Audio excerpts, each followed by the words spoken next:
Okay. Hello everyone, my name is PARDEEP and I am a PTE trainer with Orange Global, and today we'll be discussing a very important module of PTE speaking.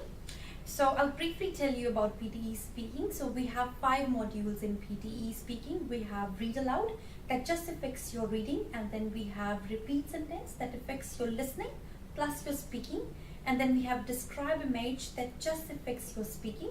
Then later we have the retail lecture, which we'll be discussing today, again affects your listening plus your speaking. Then at the end we have answer short questions that affects your listening plus speaking again.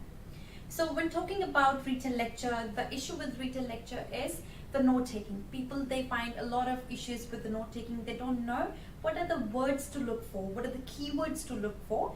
Keywords are the words which are being stressed or emphasized by the speaker, where this pitch of the speaker changes. So you need to recognize those words, what are those keywords, because at the end of the day, computer is going to pick those keywords and which will contribute marks towards your listening.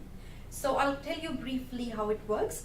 So you'll be marked out of your content, 5 marks for your content and 5 for your pronunciation and 5 for your fluency.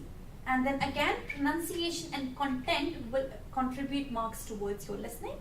And if you are not speaking clearly, and then you are not speaking each and every keyword, then you will not get your desired score. It can be 7 each or it can be 8 each. So again, note taking and retention is very, very important, and we can help you with that, and we can help you with note taking and each and every technique and what phrases to use where to avoid those fillers. Thank you.